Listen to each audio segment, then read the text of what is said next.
حضرت صالح علیہ السلام کی اونٹنی۔ آپ سب نے اونٹ دیکھے ہوں گے اور بعض نے ان پر سواری بھی کی ہوگی۔ اسے صحرا کا جہاز بھی کہتے ہیں۔ اس پر کئی محاورے بھی بنے ہوئے ہیں۔ اسے صحرا کا جہاز اس لیے بھی کہتے ہیں کہ یہ اپنے اندر پانی کا ذخیرہ کر لیتا ہے۔ اکثر تفریحی مقامات پر اسے بڑوں اور بچوں کی سیر کے لیے استعمال کیا جاتا ہے۔ کہتے ہیں اونٹ کینہ پرور جانور ہے اور موقع ملتے ہی بدلہ لے لیتا ہے۔ یہ بار برادری کے کام بھی آتا ہے۔ پاکستان کے کئی شہروں مثلاً رحیم یار خان، بہاولپور، چولستان اور دیگر مقامات کے علاوہ خلیجی ممالک میں بھی اس سے بہت سے کام لیے جاتے ہیں۔ مثلاً اونٹ کی ریس تو مشہور ہے۔ اونٹنی کا دودھ بہت سی بیماریوں کے لیے شفا ہے۔ اس کی قربانی بھی دی جاتی ہے۔ اس کی کھال سے بہت دیدہ زیب اشیاء تیار کی جاتی ہیں، جن میں خوبصورت لیمپ سر فہرست ہیں، جن کی بیرون ملک بہت زیادہ مانگ ہے۔ یہاں ہم آپ کو حضرت صالح علیہ السلام کی اونٹنی کے بارے میں بتائیں گے۔ حضرت ہود علیہ السلام کے بعد حضرت صالح علیہ السلام قوم سمود کی ہدایت کے لیے بھیجے گئے کہ لوگوں کو دین حق کی تعلیم دیں اور کفر سے ان کو دور کریں۔ انہوں نے اپنی قوم کو کہا، اللہ ایک ہے، اس کی عبادت کرو اور بت پرستی چھوڑ دو تاکہ تم عذاب سے محفوظ رہ سکو۔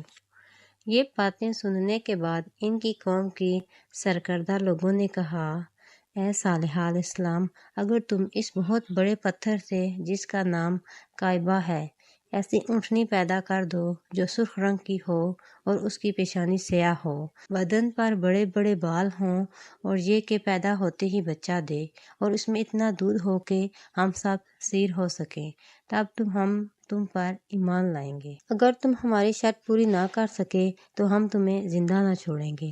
یہ سننے کے بعد حضرت صالح علیہ السلام نے رب باری تعالیٰ سے دعا کی تو پہاڑ میں ایک تھرتھراہٹ پیدا ہوئی اور اونٹنی باہر نکل آئی۔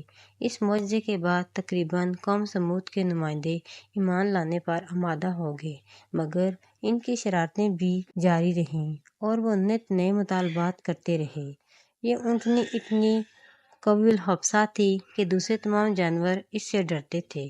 وہ اس اونٹنی سے نہ صرف دودھ حاصل کرتے تھے، مکھن نکالتے اور اس کے بالوں سے دوسرے ممالک میں خرید و فروخت بھی کرتے، جس سے وہ کافی امیر ہو گئے۔ اس کے باوجود حضرت صالح علیہ السلام کی قوم میں سے کچھ افراد ان کے خلاف ہو گئے اور اونٹنی کو قتل کرنے کے در پہ ہو گئے۔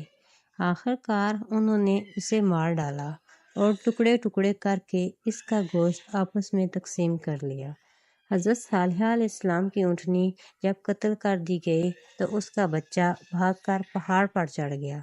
حضرت صالح علیہ السلام کو جب اطلاع ملی تو وہ پہاڑ پر تشریف لے گئے۔ بچے نے جوں ہی حضرت صالح علیہ السلام کو دیکھا تو وہ رونے لگا۔ حضرت صالح علیہ السلام نے اپنی قوم سے کہا کہ اب تم پر خدا کا عذاب نازل ہوگا۔ تم نے بہت برا کیا اور ان کے کہنے کے مطابق ایک دردناک عذاب ان پر مسلط جس سے وہ تباہ و برباد ہو گئے۔ اللہ نے ہر دور میں اپنے برگزیدہ رسول اور پیغمبر انسانوں کی رشد و ہدایت کے لیے بھیجے تاکہ وہ ان کی تعلیمات پر عمل پیرا ہو کر عذاب سے بچ سکیں، مگر وہ پھر بھی ہدایت اور سیدھے راستے سے دور رہے۔ حضرت صالح علیہ السلام اور تبلیغ حق۔ اللہ تعالیٰ نے سمود کو گمراہی اور ذلت کے گڑھے سے نکالنے کے لیے انہی میں سے ایک حضرت صالح علیہ السلام کو مبعوث فرمایا تاکہ وہ توحید کا درس دیں اور سیدھی راہ پر لگائیں۔ ترجمہ: اور ہم نے سمود کی طرف ان کے بھائی صالحہ کو بھیجا۔ انہوں نے کہا کہ اے میری قوم، اللہ کی عبادت کرو، اس کے سوا کوئی معبود نہیں ہے۔ حضرت صالح علیہ السلام نے قوم کو بت پرستی چھوڑ کر ایک خدا کے آگے جھکنے کی تلقین کی۔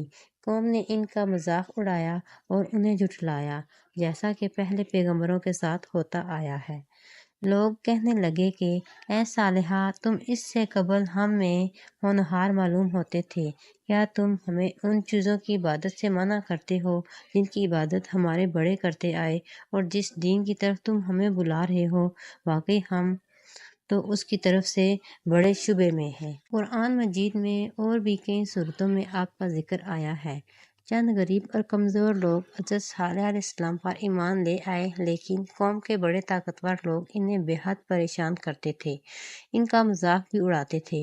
وہ ان سے پوچھتے کہ کیا یہ سچ مچ خدا کے رسول ہے، پھر طنز سے کہتے کہ اے رسول کو تو تم مانو، ہم تو نہیں مانتے۔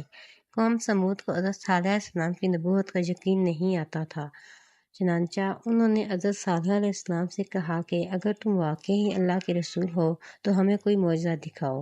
بولے تجھ پر کسی نے جادو کیا ہے، تم بھی ایک آدمی ہو جیسے ہم، سو لے آ کوئی نشانی، کوئی معجزہ دکھا اگر تو سچا ہے۔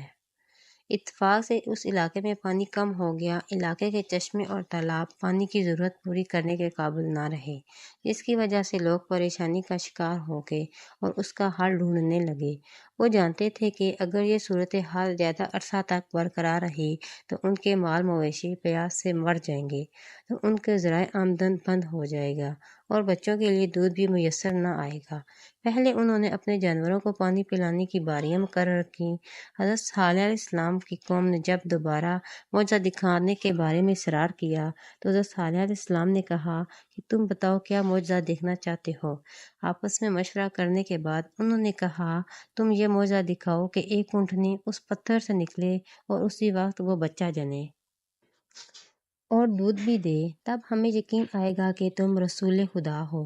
ابھی یہ گفتگو جاری تھی کہ حضرت جبرائیل علیہ السلام تشریف لائے اور کہا اے صالحہ، تم ان سے اقرار کر لو اور ان سے کہو بغیر حکم خدا کے وہ اس اونٹنی کو نہ ماریں اور دودھ کے سوا اس سے کچھ نہ کھائیں، ان پر اس کی کوئی چیز حلال نہیں۔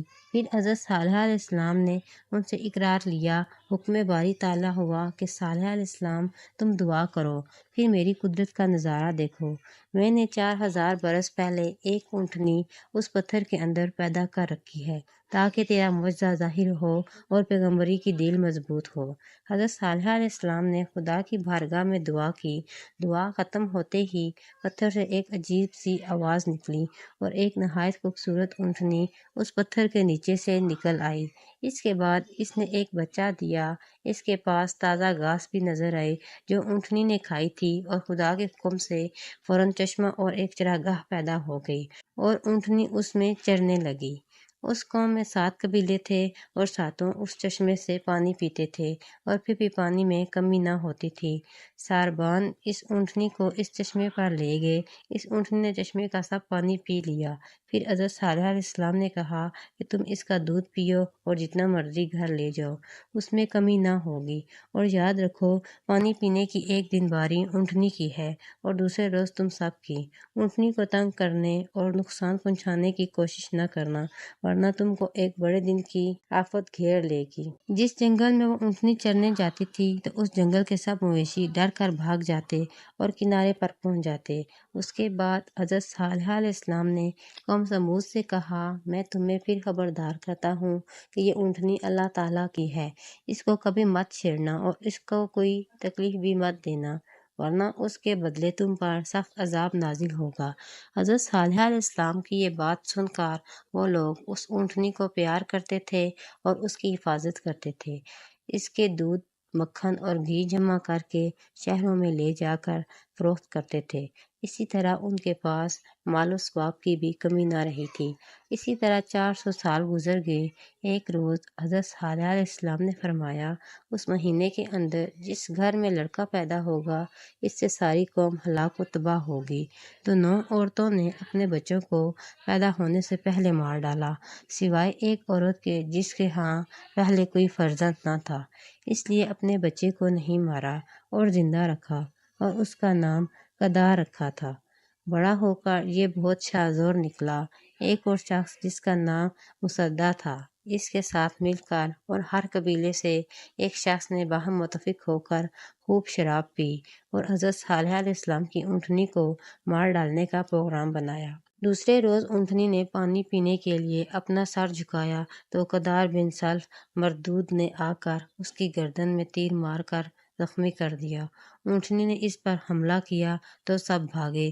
مصدع بن دہر ملعون نے پیچھے سے آ کر اس کے پاؤں میں تلوار مار دی۔ اونٹنی گر پڑی۔ اس کے بعد سب نے مل کر اسے جان سے مار ڈالا۔ بچہ اپنی ماں کا یہ حال دیکھ کر بھاگا۔ سب نے اس کو پکڑنے کی کوشش کی مگر کامیاب نہ ہو سکے۔ وہ بچہ اسی پتھر میں چلا گیا جہاں سے اس کی ماں نکلی تھی۔ قوم صالح علیہ السلام شراب نہ پیتی تو ہرگز اونٹنی کو نہ مارتی۔ یہ گناہ کبیرہ محض شراب پینے کی وجہ سے ہوا تھا۔ حدیث میں آیا ہے الخمر اسم الخبائث، یعنی شراب تمام برائیوں کی ماں ہے۔ تفسیر میں لکھا ہے کہ ایک بدکار عورت نے اپنا بدلہ لینے کے لیے یہ ساری منصوبہ بندی کی تھی۔ اس کے بعد حضرت صالح علیہ السلام کی قوم پر عذاب آیا تھا۔